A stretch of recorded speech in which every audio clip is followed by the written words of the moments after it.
Welcome to Connexion, the channel where everyone's voice matters. My name is Bilitis, or you can call me Actress of Change. If you're new to Connexion, what to expect?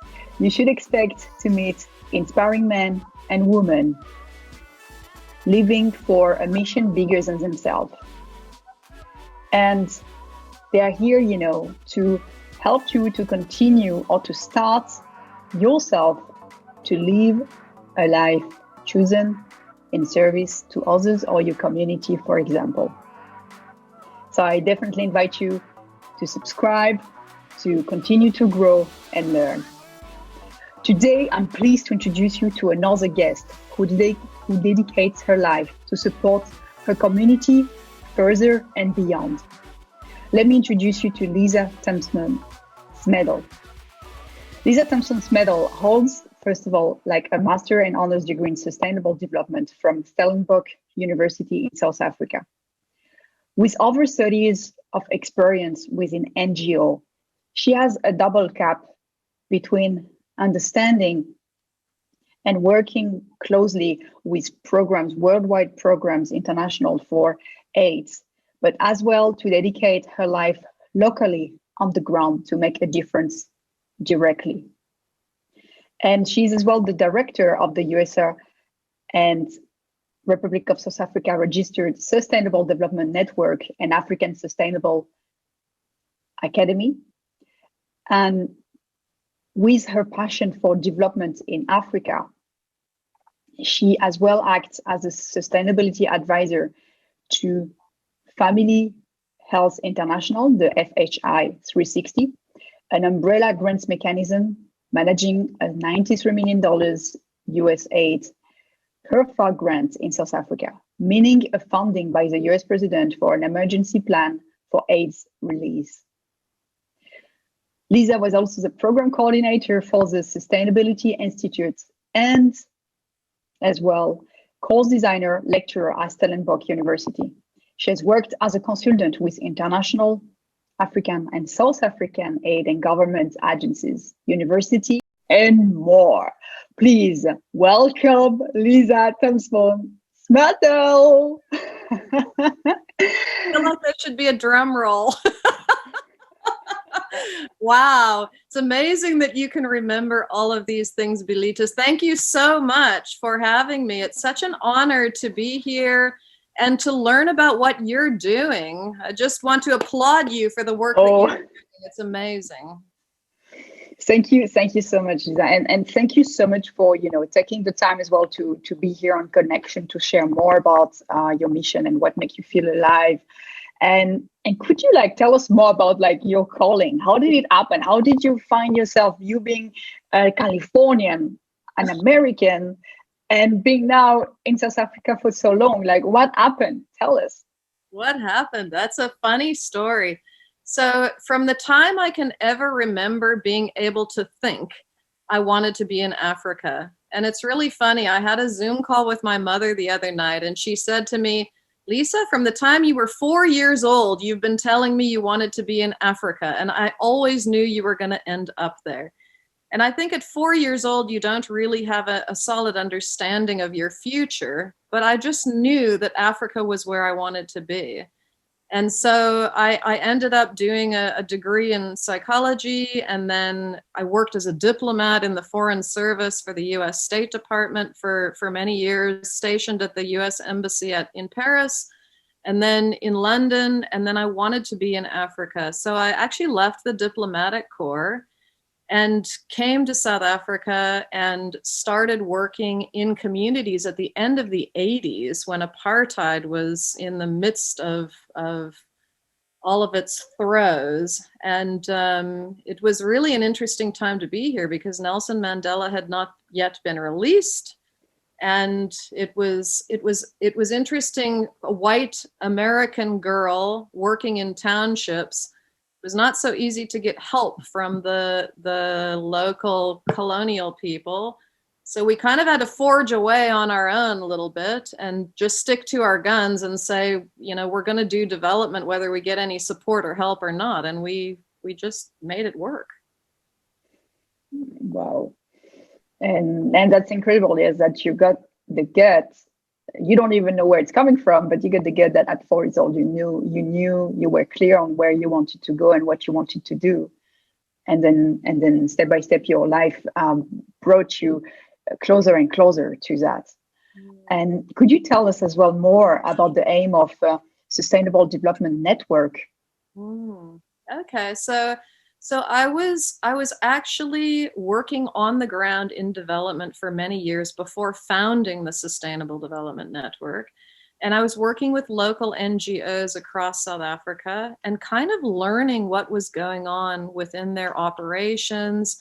How did they sustain themselves financially? In some cases, they were really dependent on donor aid. In most cases, to be honest with you. Then I started studying and working at Stellenbosch University. So Stellenbosch University is one of the top 5 universities on the continent. And we were teaching the master's degree in sustainable development. And one of our research studies was the nonprofit sector in South Africa and how effective was it. So we started doing research on the implementation of projects within NGOs and how they were rolling out their projects, how efficient and effective they were. And one thing that was highlighted in that research study, Bilitis, was really interesting. It was that there wasn't enough capacity within NGOs in South Africa to roll out programs sustainably. And that really stuck in my heart. And I had a passion for education. And so the more I did the research, the more I realized, okay, well, NGOs actually really need help. So I established the Sustainable Development Network to build capacity within the nonprofits that are serving on the ground at the coalface within the country, helping them to understand how to do monitoring, evaluation, financial management, grant management, fundraising, the use of media and marketing, things like that. And I got a job after the university with the USAID funded PEPFAR program as their sustainability advisor. And I was using a lot of that information to build capacity within their funded nonprofits, the USAID funded nonprofits. And then I just built up a portfolio of courses for the nonprofits. So that's kind of how SDN started. And we're still doing that. We also work with political leaders. We teach them about anti-corruption. We teach them about servant leadership. We teach them about climate change and sustainable development. So we work a lot with government as well. But SDN is pretty much an education-focused, capacity building and training nonprofit that helps other NGOs to provide essential and efficient services within the communities they work in. So actually, what you really highlight, Lisa, is that it's through educating others, like other NGO, that they can do better, and by doing better, they can take better decisions and thus having better results as well. Absolutely. Yeah, and they can have more impact. So if you've got an NGO that has a big grant, for example, but they're not managing it properly because they don't have the in-house skills to properly keep the receipts and manage the grants, then they're not likely to get further support going on down the road. So we teach them how to be more effective, how to work with their supporters and their sponsors and their donors. Also, we teach them about what we call social enterprise development. So it's generating income so that they won't be dependent on aid, on donor aid, and so that they can be more sustainable long-term. So that's one of the core focuses of our teaching as well, is helping them to learn how to be financially viable and sustainable long-term within the sector that they operate in. Well, because yes, you're touching actually on the financement. You already answered a bit to the question, but how can this organization stand and live? So it's not 100%, it's not fully by donation, like by government donation. Yeah, absolutely. That's such a good point. So what I found when we were working with the PEPFAR funds, we had about 11, 12 large nonprofits. We were the donor, and so we were providing the USAID funding for these big NGOs. And then we were looking at how well they managed the grants. And we were also looking at the fact that most of them were 85% or more dependent on US aid, which is hectic. So that raised an alarm bell for me as a sustainability advisor, saying, listen, they've got to start doing things differently, because if they are 85% dependent on one donor, the likelihood of them collapsing when PEPFAR pulls out is very high. So if they're dependent on whether it's US aid or whether it's local government that they're dependent on one or two donors, then the likelihood of success for that nonprofit, it becomes much more difficult. So we teach them to kind of do asset mapping within their own community area. And in aid in Africa, unfortunately, many times people look at what do we not have instead of what do we have. So we go in and we teach them to look at what do we have? What skills do we have in the community? What's the community passion? Instead of chasing aid money, there might be aid money for AIDS, but actually we've got a lot of entrepreneurial skills in our community and we could be funding ourselves. So we teach them to look at their local infrastructure, their local environmental resources, their local financial resources, the skills, the human resources, and we create a map with them. And then we say to them, okay, well, based on the skills that your community has, how can you leverage those skills to generate income that's going to be sustainable long-term for your nonprofit organization so that you can move away from that donor dependency and you can become financially independent on your own. So as SDN, we are 75% dependent on income that we generate, and we're not dependent on donors at all, and we don't ever want to be. So we have to kind of practice what we preach, and then we help others to find ways of being financially independent and sustainable without being dependent on donors. Yeah. It's very interesting because when you were sharing like about the asset mapping to encourage foundation NGO to find what is out there, like assets, what they can find, and not like what they don't have. It made me remember, like, it's totally like it's on a macro side, it's a macro view of actually us, each individual human being. Instead of focusing ourselves like the individual being on what we don't have, to focus on what are our possibilities. And every single thing you mentioned on the macro view, I could apply to human being, like to focus on already what we have, and then what are the skills we can develop, who can help us, who can support us, what are different options to make an income as well, to not be dependent on one source of income, for example. So very interesting to match both perspectives at macro level and macro level. Absolutely. And I know that it's been a really difficult global era at the moment, but there are also so many opportunities. So what you're saying is so true. The season that we've been in and that we've come through actually opens up a lot of opportunities for us to look outside the box. And how can we network? And how can we connect with others? And how can we find new ways of not only creating income, but of supporting one another? So we're all about networking and connecting with others. So one example is that we know what our skills are, and we also know what our limits are. So say, for example, we have a program where we've been given some support for food parcels or soup kitchens, and we don't really have the infrastructure in place. So instead of going and starting a soup kitchen or starting a food delivery service, we'll partner with other NGOs who already have that in place. And then we'll provide the funding we've received to them because they're really good at what they do. And that's not something that we've established. It's not something we want to establish, but they're already in existence doing this good work. So we know what we don't have, but we also have networked enough to know what the other nonprofits are doing and what other people are doing so that we can connect with each other and have more impact. So we also know that we don't have to do everything and we don't have to be everything for everybody, but we network and we find out who's good at what. And how can we learn from each other and tap into those resources that other people have so that we can have a greater impact together and we can do things together And we love that.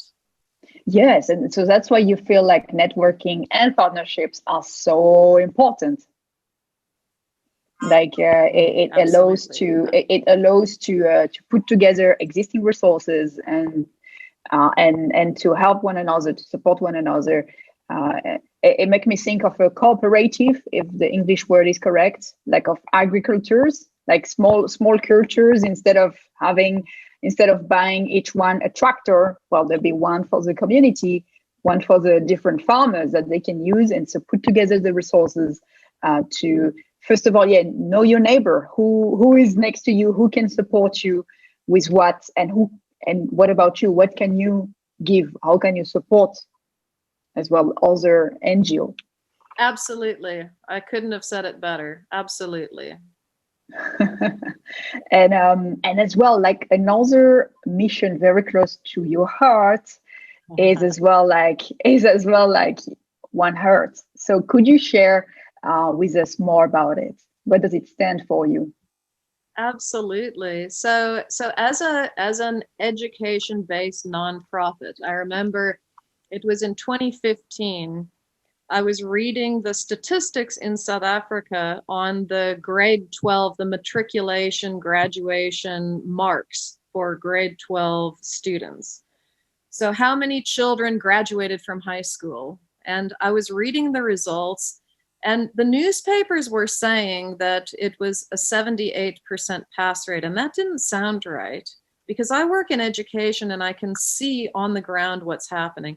So I started doing some research in how they publish their statistics and results. So what happens is that, unfortunately, the Department of Education they don't tell the public this, but they take the statistics of the high school alone. And then they say these students who went from grade 8 to grade 12, there were 78% of them that passed, but they're not tracking the student from grade 2 up until grade 12. They actually are only tracking the high school student. So if you go back to grade 2 and you track the student from grade 2, the pass rate that year was 42.2%. Can you believe it? I was shocked and horrified. And Bilitis, that hasn't gotten better. So I've been looking at the pass rate for grade 12s for years, and I can't tell you that it's improved or changed. It's actually not getting better. So we have to look at, as an NGO, we had to look at children and where are we fitting children into our equation? So if we don't fit children into our equation, then we're missing something. So that's when One Heart was developed. And our team got together and we decided, what do we have in our hands? What are we good at? What skills do we have in our own asset mapping? So we had academics, we had ambassadors who were really into sport and mentoring and coaching. We all loved children, and we all had a strong passion for education. So we decided what we'd do is put all of that stuff together. So we looked at, and some of our ambassadors were already teachers at high school level, at early childhood development level, preschool level, primary school level, and we all loved sport. So we decided we would start hosting sport events to raise funds for curriculum for these schools that were struggling for the children to even be able to read and write. We looked at things like math and science and reading and writing, and we decided to focus on literacy, because if the children are not literate, they're not going to pass science because they can't read. So one of our core partners was the biggest academic publisher in South Africa, and we had one of their executive directors sitting on the Sustainable Development Network board. And they gave me free office space, free access to human resources, finance management. They did all of our printing. So we spoke to them and we said, again, in this networking approach, how can we work together? So they said they would sponsor the printing. They would give us access to nationally approved literacy curriculum for under-resourced primary schools in South Africa. And so we partnered with them to reach children in the poorer schools. We didn't want to work with schools that are rich. We only wanted to work with schools that have very little. And from there, we started running these events. So we were doing trail run events and mountain bike events, and then we were inviting the people who are into that type of sport, which tends to be people that are middle income or upper middle income. But then what we would do, this was really fun, is we would look at the schools we wanted to support. And then we'd get the kids at those schools to come and run with the kids from the upper middle class schools and, you know, the wealthier schools. So it would be kids running for kids and kids running with kids. And it was so cute, Bilitis. What we did on one event is we partnered with Ernie Els, who has an autistic son. So he's got a foundation called Els for Autism, right? Mm-hmm. And so we used his farm. He has a farm here in Stellenbosch where I live. And we used his farm for the event, the trail running event. And then we had children with Down syndrome, children with autism, children with Asperger's, children with special needs. And those children were all coming and they were running with all the other kids and they were running with their teachers. And it was absolutely fantastic. And then the proceeds for that event went to special needs schools. So we put the books, these fantastic books, into the special needs schools after that event. So we were raising our own money so that we could raise funds to put the funds back into these under-resourced schools to help them to improve their literacy so they could get to grade 12, get an education, get a job, and become active citizens of the country. Yeah. Yes, and as well, I love the picture of having all these kids running, no matter which school they're coming from, because they go again through this race, like through this run. They are all equals. Yes, like it's a really strong picture, and it gives as well a like probably the kids from the richer school either realize that they are privileged, and at the same time that these kids are not that different from them. And the reverse as well is probably as well a bit true. Like these kids coming from more difficult schools, they realize that the other kids are as well like as cool as they are. Like it's super deep to make this connection at an early age during this race. Yeah, and you know what we do? This is really fun. So we sit the kids down. We don't care what color they are. We don't care what background they come from. We don't care where they live. And we say to them, how many of you have had some troubles in your life? And they all raise their hand. We say, okay, all of us have had troubles in our life. So you know what we're going to do today? We're going to write our trouble on the bottom of our shoe. And if the kids don't have shoes, we actually provide shoes, because some of the poorer kids come with bare feet. So we get a sponsor and we provide shoes. We're going to write the trouble on the bottom of our shoe. And then you know what we're going to do? We're going to run, and we're going to run, and we're going to run those troubles off. And then you know what? Everybody who gets to the finish line, it doesn't matter if you're first, it doesn't matter if you're last, everybody gets a medal. So when you come across that finish line, you are a winner, you're going to get a medal, and we are going to run those troubles off of the bottom of our shoes. And so that also helps to equalize the children, because all children have difficulties. All children suffer with trauma. All children go through difficult times. It doesn't matter what background they come from. And it helps them to come together as a community, no matter what house they live in or what area they come from. They start realizing, actually, we're in this together. And together we're going to go and run those challenges off. And they make friends with each other, and they start communicating with each other. So we're trying to help build community in all of this, as well as put books into schools. Yes, important as well. And that these books get read. Yeah, they do. Hey? But actually, like, thank you so much for sharing, Lisa. And actually, like, after like spending over 30 years within NGO, and despite the new challenges that may come along that you shared with me early on, like, for example, with COVID, for example, the human trafficking has increased. However, despite these challenges, what keeps you going? What keeps you persevere and believe on what you do? That's a really good question. So we again have been doing our research when it comes to the COVID pandemic and the effect that that has on the children, on the families that we've been working with.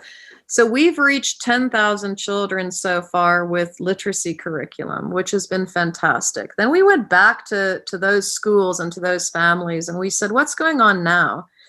And the challenge is the increase in domestic violence because of unemployment, the increase in human trafficking. The children are out on the streets. They don't have schools to go to. Their parents have to work. They're being left unattended. So we've got groups that are coming in and harvesting these children and taking them off and selling them. It's been quite hectic. But instead of focusing on the problem, we want to look at what can the solutions be. So we shifted gears, Bilitis. We had to shift gears. So we couldn't run events anymore because of the regulations within the country. We were not allowed to host our trail run events or mountain bike events because of the local regulations. So again, we come together and we say, what do we have in our hands? What are we good at? So my first degree was in psychology, and a lot of our ambassadors have a background in counseling and, working with children. And one of our board members and his wife ran an orphanage for 250 children. And so we've got a background in working in counseling with children. So we moved away from events and we started looking at how can we make an impact with these skills based on the world we live in now.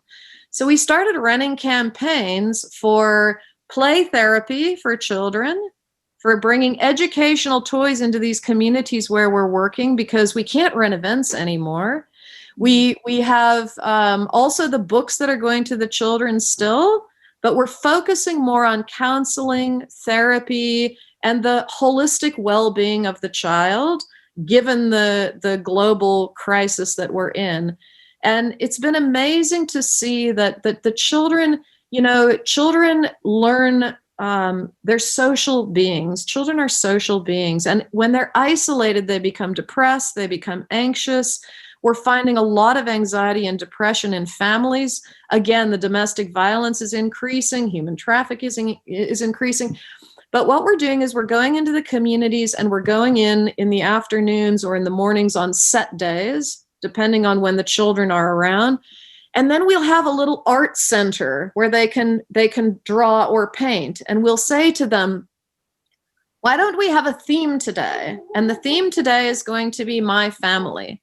And so when they draw a picture of their family as a counselor, I can see what's going on in the family by what's coming out in the artwork. And I can also see what's going on with the individual children as they play. If they're playing ball and there's jealousy or they're hitting each other, things like that, then we can work one-on-one with those children that are acting out. And then we can also go to the families and we can start counseling the families. So we've had to shift gears because of what's going on globally. And this is another thing that we teach nonprofits about, Bilitis, is that you can't stay stuck in your old ways of doing things. The global markets change. The global climate changes. We are now in an era where in our generation, we've never experienced something like this. So how do we adapt based on what's happening, but still provide services that are going to benefit those that we want to be assisting? So that's what we had to do. And it's a lot of fun and we're really enjoying it. It's a lot of change, but we are learning something new every day. And we feel like kids in the middle of all of this as well, with so much to learn. And it's been amazing. It's tough sometimes when you're working with, families that are going through difficulties. But at the same time, we know if we stick to it and if we keep at it, we're going to make a difference. And that's what keeps us going. Yes. And actually, would you have stories or about how, that are proof to you that what you're doing matters and it makes a difference in the life of others? Yeah, so lots and lots of stories, some really cute stories. So when we were able to run events, it was kind of funny because at the end of one of the events, I think it was our second event, the trail run and mountain bike event, one of the moms came up to me and she said to me, "You probably won't remember me, but my daughter, who's 8, she went on your trail run event last time you had the event." And my daughter was a bedwetter, and it was really difficult for her because she, people made fun of her and it was damaging her self-esteem. She didn't believe in herself and she was really struggling. And as a mom, I didn't know what to do. And she said, I tried to encourage her, but I could see the devastating results of bedwetting on my child. So she said she came to the trail run, and when she finished, she wasn't first, and she was kind of toward the middle of the end. But when she crossed the finish line, you handed her a medal and you put it around her neck, Lisa, and you told her, "My girl, you're a winner." And the mom says to me, "Lisa, I got an idea." So she went home with Isla, her daughter, and she that night, she took the medal that Isla had won, and she said to Isla, "Take this medal, my darling, and you put it on the bed, on the side of your bed. You hang it on your bed, and you look at that medal every night when you go to sleep. And you tell yourself, I'm a winner." And she said, the mom said to me, "Lisa, she never wet the bed again. Never."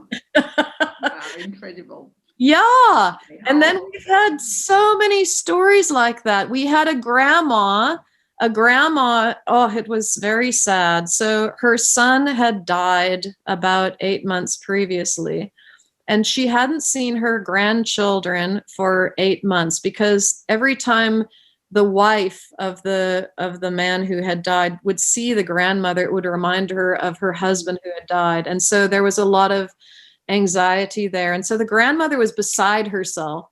So she phoned me and she said, "I want to buy tickets to one of your events so that I can see my grandchildren." And it was so cute because she was not very technologically savvy.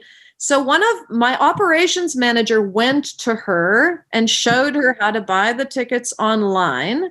And we bought the tickets with her online. And then the grandmother came to the event with her grandchildren, and she came up to us at the end of the event, my operation manager Amanda and I, and she gave us huge hugs and she had tears coming down her face, and she said, "I cannot thank you enough for bringing my family back together." And we said, "Well, you know what, this was meant to happen for a reason. It's not just us. It's that you also were looking for an opportunity, and you found an opportunity and you persevered. And we are so glad to see that your family has come back together." And the daughter renewed her relationship with the grandmother as well. And, so we hear lots and lots and lots of stories like this, where the children from different communities come together with each other. And we teach the children how to conquer their fears and get over those anxieties. And that's what we're doing with the play therapy now. In fact, I've got a little video clip of one of our ambassadors. Can I show that to you quickly? Sure, definitely. Let's. So I'm going to just share my screen. Mm-hmm. And then Blantina, who's one of our play therapists, she can tell you her story. All right, I'm going to share my screen. Let's give the stage to Blantina. Let's give the stage to Blantina. All right, here we go. So, I am Blantina and I stay here in Tamandi. I've been here for the past 22 years of my life, and we are here in Guyasa, and this is an organization that I grew up in, actually. I came here when my father passed away in 2005. So when he passed away, because he was the breadwinner in the family, my mom needed financial support because we were 4 children at home. So when she needed this financial support, the hospital referred her to this organization here in Guyasa. and Kuyasa then became our home. We were forced at first to come here, but we ended up enjoying coming here because there were a lot of programs for us. There were kids games that we could do. We were helped with homework after school. So yeah, that's why I ended up coming here. So with Blantina's father died, as she mentioned in the video clip. And then her mother sent her to this center. It's an NGO here in Kayamandi, one of our local Stellenbosch townships. Her mother sent her there because they provided these after-school activities, leadership development, reading and writing, homework support, that type of thing. So when I was looking for play therapists, Blantina had come to one of our courses that we were running, and so I met her. She's got a degree in psychology from Stellenbosch University, and I asked her, Blantina, would you be interested in working with One Heart? And she said she would love to work with One Heart, and she would love to go back into the same community where she was raised, the community that she came from, and she'd like to give back to that community in the same way that she was blessed by the programs that were set up by nonprofits in the community. So Blantina has come full circle in her life, and we've now hired her in One Heart to go back to Kuyasa, the same center, to give back to the same community. And Blantina and I were investigating this local township a few days ago, and we found out that there are only 2 social workers for about 50,000 people. And there are 3 social workers dedicated to the township, but they live very far away and they're rarely there. And also the Office for Social Development, the government office that used to be located in Kayamandi, is no longer there.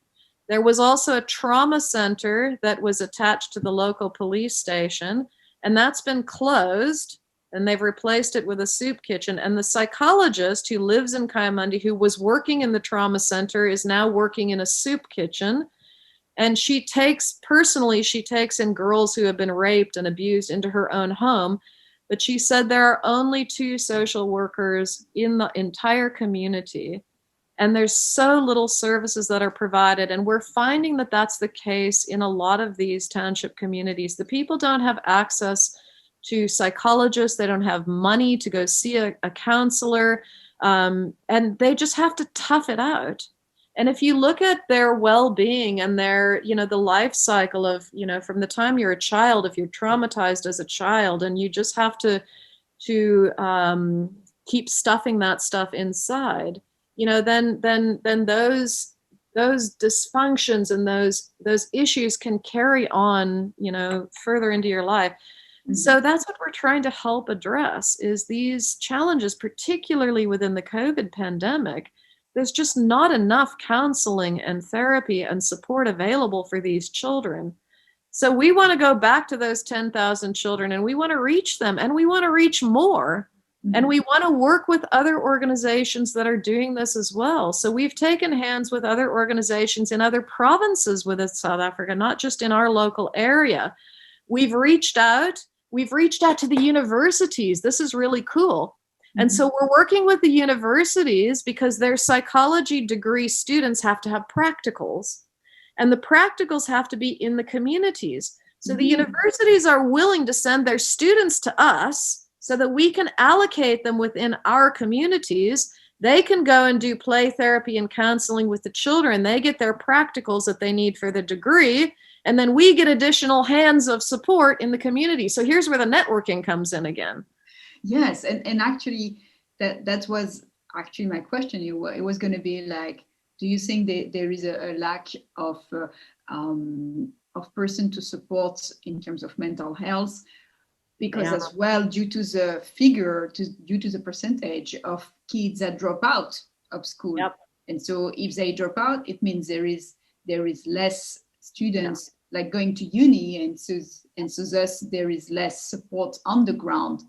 And it can become a vicious circle if we don't find a way to help these kids continue their studies and and bring them to a path of higher education for them to be able, part of them, to support their community. Absolutely. You're absolutely right. And that's why we have such a passion for education, because if you look at the dropout rate and the fact that only about 38% at this point in time of the children who get to grade 12 pass high school, then they can't find jobs. They have very little experience. If they have no education, it's much more difficult for them to find work. And so without education, it's a big challenge. And now with the COVID pandemic, the isolation, the fact that they're not in school, the schools have been closed for much of last year. It just exacerbates the problem and makes it much more difficult. So the education coupled to leadership development, coaching and mentoring, counseling and therapy. So those are all the types of services that we're supplying, and those are the types of things that we're supporting. And we feel that if we can provide, if we can help to provide those foundations, then those children will be able to grow up in a healthier way. They'll be able to have access to the economy, and they'll be able to also in their sociological frameworks, they'll be healthier as well. Yeah. Yeah, and actually it goes back to one of the famous saying of Nelson Mandela, where he says that education is the most powerful weapon in the world to change the world. Absolutely. I couldn't agree with you more. And on that note, Lisa, what would be your message to our listeners? What can we do? Well, this might sound. Where do we start? Yeah, this might sound a little bit funny, but what I would challenge your listeners, I would really challenge your listeners. Africa needs help, that's for sure. But what's going on in your own backyard? What's going on in your community? What's going on at home? And if you as an individual, if you as a listener, if your passion is coaching or mentoring or sport or development or education or the environment or the elderly, if that's where your heart is and if that's where your heart beats, then what are you doing in that sector within your own community to support those areas of need? So that's the first challenge that I would put out there, is that even when we have very little, actually, we still have a lot to give. So what skills can I give? What time can I give? Look at what you're doing, Bilitis. What you're doing is you're taking your skills, your voice, your knowledge and experience, and you're putting it out there to make a big difference in the world. So what are the rest of us doing? What skills are we using to make the world a better place, to make our communities a better place? So that's the first challenge. The second challenge is, if you would like to support the children in Africa, we can give you opportunities to do that. So can I maybe share my screen of our website? Sure. Is that okay? Because it's easier to do that than it is to kind of say, okay, well, this is our website. Let me just see here. Here we are. There's One Heart for Kids. Can you see that? Yes. So this is our website, which is called oneheartforkids.co.za. And then we've also got a Facebook page. So with One Heart, you can see that 1,000, we speak in rands because that's the South African currency. Mm-hmm. So it's a lot less if you're thinking of euros or dollars. So 1,000 rand is about $80 US. So that enables a play therapist to work with a group of children for a month. $80 a month can provide play therapy for an entire group of children for a whole month. And then 300 Rand provides 6 CAPS approved books for children to read. And this is the literacy curriculum that they use in the schools here. And we're giving it to the kids individually, and we're also reading with the kids. So this gives you an idea. 50 Rand provides an educational toy for a child to play with. That's a couple of euros. Mm-hmm. It provides educational toys. And then we've also got a QR code. And then we've got a link if people have a debit card or a credit card and they'd want to donate online. Mm-hmm. So those are the ways that people could also support One Heart. But my first challenge would be, how are you supporting locally? Yes. What are you doing in your own backyard? Yes, and as you mentioned, Lisa, like, so thank you for sharing. Like, first of all, about One Heart, what I love, like, what you can see here, everyone, is how easy is it for you to see where you're making a difference and how you're making a difference. Like, how much does it correspond to make what difference? And as well, like, I saw, like, with this QR code. So if we scroll down just a little bit, we can see the QR code, and so it's very easy to access. You made it very easy to make a difference. And as well, like, to bounce back on what you mentioned, it's, yeah, sometimes, like, we have a tendency to think that if we have to give something, we always think about money, but it's not only about money, it's about the time we can dedicate as well to those in needs, or to, as well, like, it could be giving some other things that we don't use, like even books, like give books to give back books to our community, and it's an endless list of how we can make a difference in our own community, and thank you for reminding us on that, Lisa. And time. Do you have any time that you skills? If you're an accountant, maybe you can go in and help a local organization with their accounting. If you're good at social media, maybe you can go in and help a local organization to make their social media platform a little bit more up to date. So what are our skills, and how can we give those skills away to others as well? Exact. And how can we find out more about what you do, Lisa? Well, we've got Facebook pages for both One Heart for Kids. So if you go into Facebook and you type in One Heart for Kids, you should find us. If you go into Facebook and you type in Sustainable Development Network, you'll find us. And then we've got websites, oneheartforkids.co.za. And then we've got sustainabledevelopmentnetwork.org or sdnafrica.org. And lots of information is on the websites, on the Facebook page, so they can find out more like that.